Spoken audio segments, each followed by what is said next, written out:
Hello student, मैं एकता सिंह आप सभी का ज्ञान चैतन्य चैनल में बहुत बहुत स्वागत करती हूँ। आज के इस वीडियो में हम चार्टर एक्ट 1813 से लेके 1857 तक का जो एक्ट रहे हैं उसके बारे में, साथ ही गवर्नर जनरल उस समय कौन से रहे, उन्होंने कौन से जो हैं वर्क किए हैं या कार्य किया है, उन सब के बारे में हम देखेंगे। तो गवर्नर जनरल होंगे कॉर्नवालिस के दूसरे कार्यकाल से, मतलब जो कॉर्नवालिस का जो दूसरा कार्यकाल था उस समय से लेके लॉर्ड डलहौजी तक, एवं उसके कार्य, ब्रिटिश राज्य के आर्थिक प्रभाव, ये भी देखेंगे। तो शुरू करते हैं आज का वीडियो। सबसे पहला क्वेश्चन यहाँ पर है, निम्नलिखित में से कौन सा प्रावधान 1813 के चार्टर एक्ट में सम्मिलित था। तो सबसे पहला यहाँ पर ऑप्शन है, कंपनी का भारतीय व्यापार पर एकाधिकार समाप्त कर दिया गया। दूसरा है, कंपनी के भागीदारों को भारतीय राजस्व में से 10% हिस्सा देने का निर्णय लिया गया। सी ऑप्शन है, अब कंपनी के पास केवल चीन के साथ व्यापार तथा चाय का व्यापारिक एकाधिकार ही रह गया था। तो 1813 चार्टर एक्ट के अंतर्गत ये जो सारे ऑप्शन है ये सारे आ जाएंगे। तो उपयुक्त सभी जो है वो हमारा यहाँ पर सही हो जाने वाला है। आगे देखते हैं, निम्न में से किस एक्ट के तहत ईस्ट इंडिया कंपनी ने पूर्णतया व्यापारिक एकाधिकार समाप्त कर दिया था। तो 1813 में नहीं किया था, और उसके आगे जो है 1833 में पूर्णतया व्यापारिक एकाधिकार समाप्त कर दिया गया था। आगे देखते हैं, निम्नलिखित में से किस अधिनियम के तहत प्रशासन का केंद्रीयकरण कर दिया गया था। तो किस अधिनियम के तहत जो है जो ब्रिटिश प्रशासन है उसका केंद्रीयकरण कर दिया गया था। तो 1833, सी ऑप्शन सही हो जाएगा, 1833 चार्टर एक्ट। अगला क्वेश्चन है, भारतीय कानूनों को संहिताबद्ध करने के लिए किस एक्ट के तहत विधि कमीशन का निर्माण किया गया है। तो किस एक्ट के तहत विधि कमीशन का निर्माण किया गया। तो आंसर हो जाएगा 1833, 1833। तो डी ऑप्शन यहाँ पर सही है। अगला देखते हैं, निम्नलिखित में से किस एक्ट के तहत पहली बार भारतीयों की शिक्षा पर खर्च के लिए प्रतिवर्ष 1 लाख रुपए की व्यवस्था की गई। तो 1 लाख रुपए की व्यवस्था जो की गई थी उसमें है 1813। 1813 का जो चार्टर एक्ट है उसमें शिक्षा के लिए प्रतिवर्ष 1 लाख रुपए की व्यवस्था की गई थी। अगला क्वेश्चन देखते हैं, निम्नलिखित में से कौन सा प्रावधान 1853 के चार्टर एक्ट में सम्मिलित था। तो जो 53 का एक्ट है 1853, उसमें सबसे पहला ऑप्शन है, सरकारी सेवाओं में नियुक्तियां अब खुली प्रतियोगिता परीक्षा द्वारा होगी। दूसरा है, विधि सदस्य को गवर्नर जनरल की काउंसिल का पूर्ण सदस्य बना दिया गया था। सी ऑप्शन है, भारतीयों को अपने विषय में कानून बनाने की अनुमति नहीं थी। तो डी ऑप्शन यहाँ पर क्या है, बिल्कुल सही ऑप्शन है। अगला देखते हैं, गवर्नर जनरल जॉर्ज बार्लो के काल में किस स्थान पर अंग्रेज सैनिकों द्वारा सैनिक विद्रोह किया गया था। तो ये अवध में किया गया था। कहाँ पर किया गया था, अवध में किया गया था, अवध, लखनऊ। तो गवर्नर जनरल जॉर्ज बार्ले के समय में सैनिक विद्रोह किया था। ये सैनिक विद्रोह कौन से, अंग्रेज ही सैनिक विद्रोह थे। तो वेल्लोर का सैनिक अवध का जो है वो यहाँ पर सही ऑप्शन है। तो यहाँ पर जो है बेलोर यहाँ पर सही हो जाएगा, ना कि अवध जो है वो यहाँ पर गलत है। सही ऑप्शन है, गवर्नर जनरल जॉर्ज वार्ले के कार्यकाल में जो सैनिक विद्रोह हुआ था वो बेलोर में हुआ था। तो बी ऑप्शन यहाँ पर सही हो जाएगा। अगला क्वेश्चन देखते हैं, लॉर्ड मिंटो प्रथम ने किस देश के साथ एक संधि की जिसके तहत कोई भी विदेशी सेना उसकी अनुमति के बिना उसके क्षेत्र से गुजर नहीं सकती थी। तो ये किसके साथ, किस देश के साथ की थी, ये पर्शिया के साथ की थी। तो पर्शिया यहाँ पर जो है वो सही आंसर हो जाएगा। तो पर्शिया यहाँ पर सही ऑप्शन है। आगे देखते हैं, अगला क्वेश्चन जो है, सिख महाराज रणजीत सिंह ने किस गवर्नर जनरल के साथ 1809 में अमृतसर की संधि की थी? तो किसके साथ, किस गवर्नर जनरल के साथ की थी? तो मिंटो प्रथम के साथ जो है वो संधि की थी। लॉर्ड मिंटो यहाँ पर सही आंसर। अगला क्वेश्चन देखते हैं, गवर्नर जनरल लॉर्ड हेस्टिंग के कार्यकाल में अंग्रेजों ने किसके साथ संगोली की संधि की थी? तो संगोली की जो संधि है वो किसके साथ की थी? संगोली की संधि गोरखों के साथ की थी। संगोली की संधि जो है वो गोरखों के साथ की थी। तो यहाँ पर गवर्नर जनरल लॉर्ड हेस्टिंग के कार्यकाल में अंग्रेजों ने जो संगोली की संधि की थी, संगोली की संधि किस आंग्ल नेपाल युद्ध हुआ था जिसमें अंग्रेजी सेना ने गोरखा शासक अमर सिंह को पराजित कर उससे संगोली की संधि की थी। तो संगोली की संधि जो है वो गोरखाओं के साथ की थी। ये ऑप्शन यहाँ पर सही हो जाएगा। और इस संधि के तहत जो है गोरखा राजा ने कंपनी को गढ़वाल और कमायूं की प्रदेश व आधुनिक शिमला समर्पित कर दिया था। तो इस हिसाब से हमारा जो ए ऑप्शन है वो यहाँ पर सही हो जाएगा। अगला क्वेश्चन देखते हैं, लॉर्ड गवर्नर जनरल हेस्टिंग के कार्यकाल में पूना के पेशवाई क्षेत्रों को किस अंग्रेजी प्रेसिडेंसी में विलय कर लिया था? तो यहाँ पर जो सही आंसर हो जाएगा वो है बम्बई। बम्बई। अगला क्वेश्चन है, निम्नलिखित में से किस संधि के तहत गोरखों का अंग्रेजी सेना में भर्ती होना प्रारंभ हो गया था?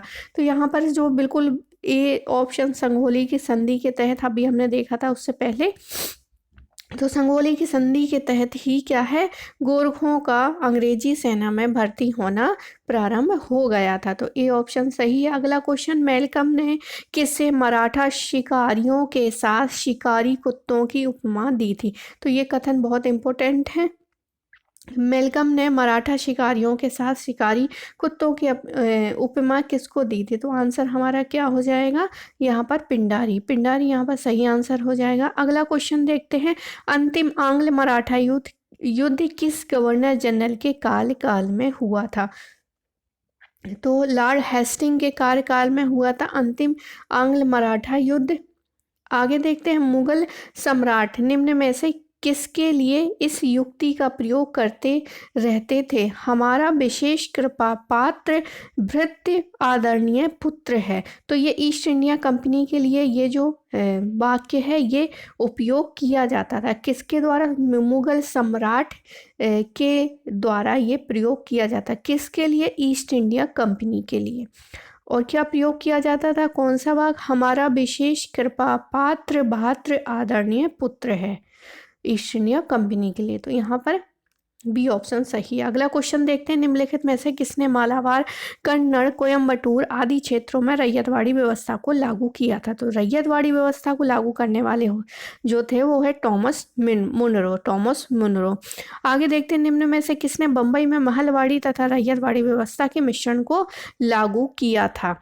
तो जो लागू करने वाले हैं वो है एल्फिस्टन। एल्फिस्टन यहाँ पर सही आंसर हो जाएगा, एल्फिस्टन। अगला क्वेश्चन देखते हैं, निम्नलिखित में से किस क्षेत्र में रैयत के अधिकारों को सुरक्षित रखने के लिए 1822 में कष्टकारी अधिनियम लागू किया गया था? जो कष्टकारी अधिनियम लागू किया गया था वो है अवध।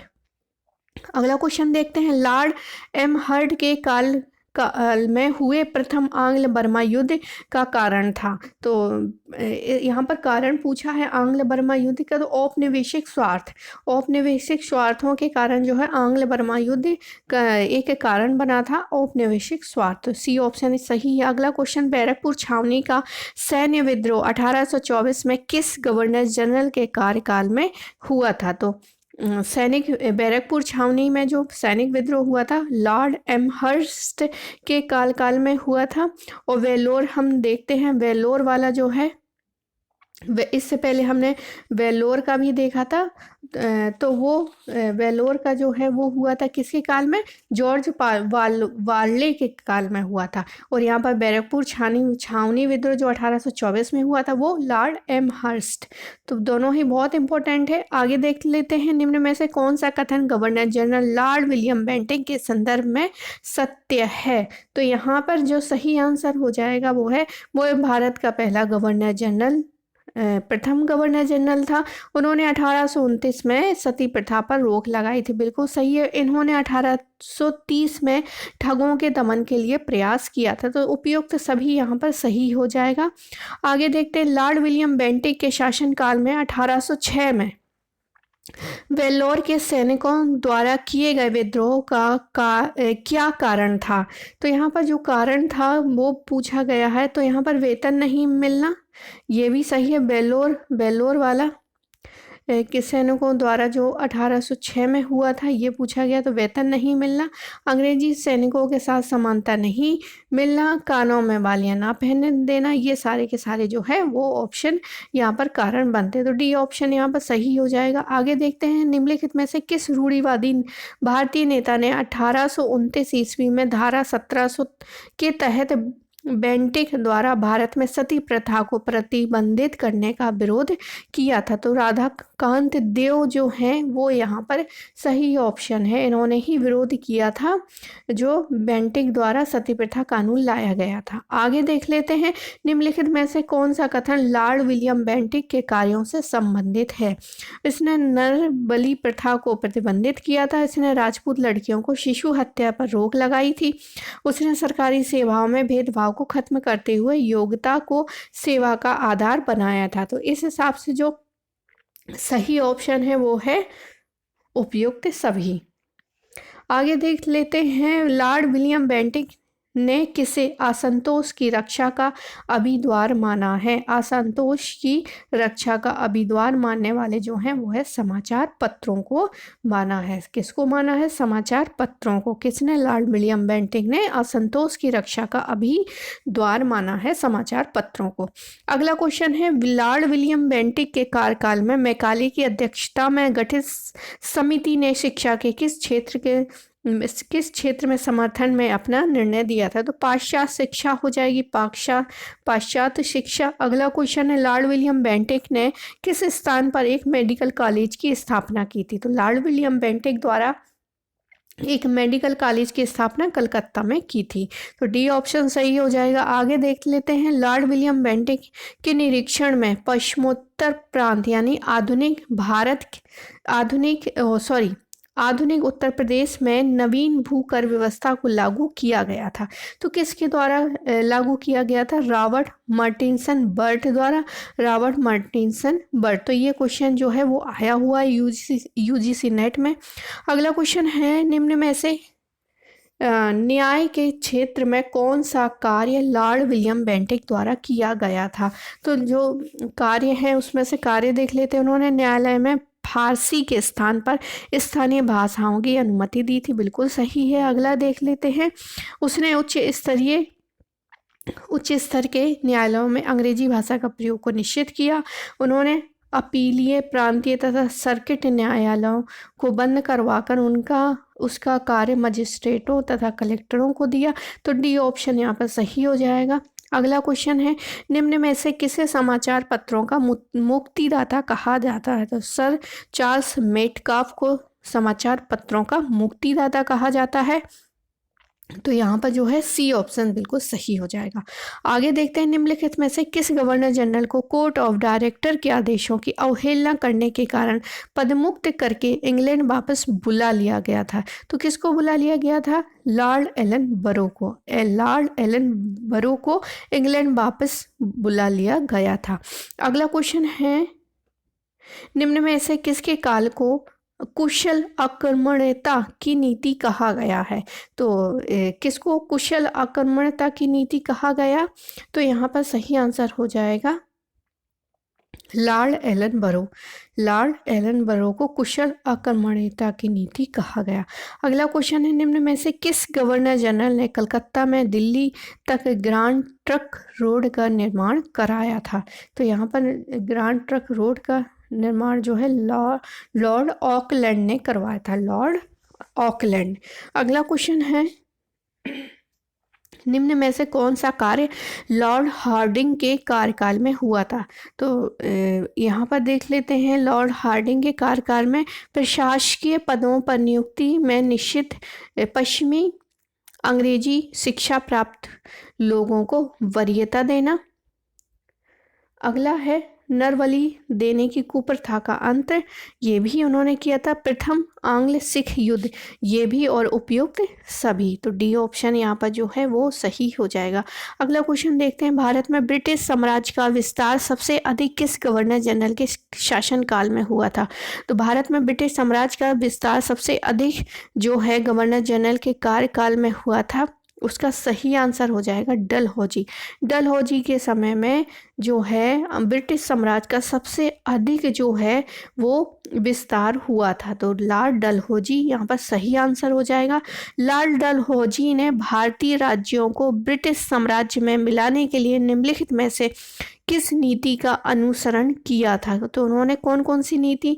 तो डलहौजी ने व्यापगत सिद्धांत जो है उसका अनुसरण किया था। तो ए ऑप्शन सही हो जाएगा। निम्नलिखित में से कौन सा कार्य गवर्नर जनरल डलहौजी से संबंधित नहीं था? अब डलहौजी से संबंधित नहीं था ये बताना है। अगला है पंजाब का विलय ये किया था।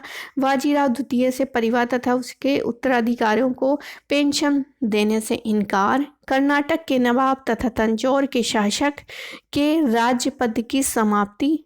दिल्ली भारत की ब्रिटिश साम्राज्य की राजधानी बनी। तो यहाँ पर जो डी ऑप्शन है वो इससे जो है ये यहाँ पर सही हो जाएगा, यानी कि गवर्नर जनरल डलहौजी से संबंधित जो है दिल्ली भारत की ब्रिटिश राजधानी जो है वो 1911 और में बनती है।